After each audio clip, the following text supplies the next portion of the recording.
आता 5 दिवस होत आले तरी वसई किल्ल्यातला बिबट्या काही वन विभागाच्या हाती लागत नाही।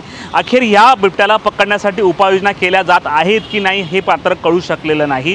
तर दुसरीकडे हा बिबट्या वन विभागाच्या अधिकाऱ्यांना दिसतोय, स्थानिकांना दिसतोय, परंतु त्याला जे आहे की पिंजऱ्यामध्ये बंद करण्यासाठी का कारवाई केली जात नाही हा प्रश्न आता उपस्थित झालेला आहे। सोमवारी रात्री 12 वाजण्याच्या सुमारास किल्ल्याचा जो मुख्य प्रवेशद्वार आहे त्या प्रवेशद्वारावर वन विभागाच्या या सुरक्षा रक्षकाला हा बिबट्या दिसला होता।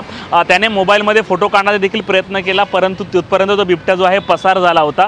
कोणाचा जीव गेल्यानंतर वन विभागाला जाग येणार का हा सवाल आता उपस्थित झालेला आहे। तर दुसरीकडे जे आहे की हा बिबट्या तुंगारेश्वर अभयारण्यातून आल्याचं जे आहे वन अधिकाऱ्यांनी सांगितलेलं आहे।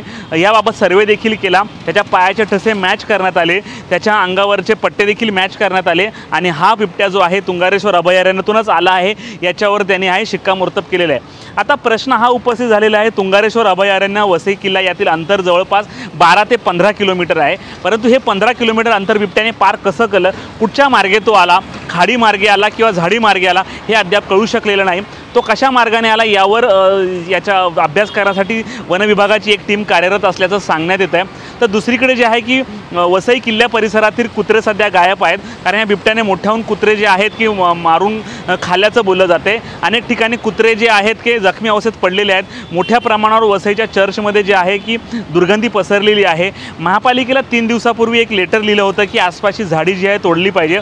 महापालिकाने अद्यापही ही झाडी तोडलेली नसल्याचं सांगण्यात येत आहे। फॉरेस्ट विभागाने जे आहे की संपूर्ण परिसरात जे आहे आपले सिक्युरिटी गार्ड ठेवलेले आहेत, त्या गार्डला हा बिबट्या दिसतो। येता जाता सकाळी नागरिकांना हा बिबट्या दिसतो। मग वन विभागाच्या अधिकाऱ्यांना हा बिबट्या दिसत असताना देखील ह्या बिबट्याला पकडण्यासाठी उपाययोजना का केल्या जात नाही, कोणाचा जीव गेल्यानंतर वन विभाग कारवाई करणार का हे आता पाहावं लागणार आहे। 5 दिवसांपासून जर एखादा बिबट्या तुमच्या हाती लागत नाही तर तुम्ही नेमकं करतायत तरी काय। त्यामुळे वन विभागाच्या अधिकाऱ्यांवर जो आहे की आता सवाल उपस्थित झालेला आहे। तुमच्याकडे काही उपाययोजना नाही आहेत का हा प्रश्न उपस्थित झालेला आहे, कारण किल्ल्याच्या आसपास मोठ्या प्रमाणावर कोळी बांधवांची वस्ती आहे। तिकडे ये-जा करणाऱ्या लोकांची गर्दी असते, किल्ल्यात भटकंती करणाऱ्या लोकांची गर्दी असते, रोरो सेवा फेरी बोटेवर लोकांचं देखील येणं जाणं असतं। त्यामुळे ह्या बिबट्याने आता आणखीन कोणाचं जीव जाण्याची वाट बघतात हा सवाल उपस्थित झाला आहे। स्थानिक नागरिकांनी नेमकं काय म्हटलं आपण ऐकूयात। जवळजवळ माझ्या माहितीप्रमाणे 29 मार्च रोजी वसईच्या किल्ल्यामध्ये हा बिबट्या आढळला होता। एक बाईक्सवर गाडी घेऊन जात असताना बिबट्या तिथे रस्ता क्रॉस करत असताना त्यांना निदर्शनास आले।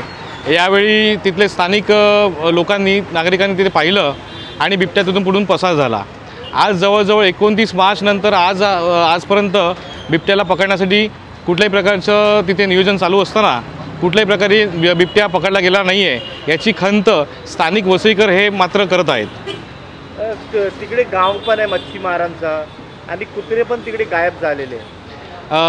अशी स्थानिक लोकांची माहिती आहे की जवळ आपण वसईचा किल्ल्याचा आपण जर रचना पाहिली तर बाजूला असलेला कोळीवाडा तिथे आहे।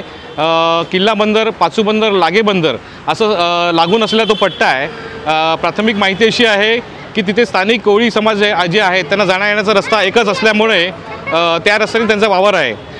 त्याच्यानंतरसुद्धा मला असं वाटतं की सकाळी मॉर्निंग वॉकसाठी वयोवृद्ध लोक तिथे जात असतात, सिनियर सिटीजन असतील, यंग मुलं असतील, सकाळी मॉर्निंग वॉक असतो, संध्याकाळीसुद्धा इव्हनिंग वॉक चालतो तिकडे आणि येणारी जाणारी लोक तिथे मात्र आपल्याला पाहायला मिळतात। अशा प्रकारे तिथे कुठेतरी वन विभागाने लक्ष घातलं पाहिजे आणि कोणत्याही प्रकारची तिथे जवळजवळ कॅमेरे लावून मला वाटते 29 तारखेपासून कॅमेरे लावलेत, ते वाघालाच ट्रॅप करतात, बिबट्याला ट्रॅप करतात। अजूनपर्यंत बिबट्या कुठेही त्यांना पकडण्यास वन विभागाला यश आलेलं नाही आहे। तर जो वन विभागाचा प्रोटोकॉल आहे की त्या माध्यमातून बरीचशी लोक असे म्हणतात की आम्हाला यासाठी शासनाच्या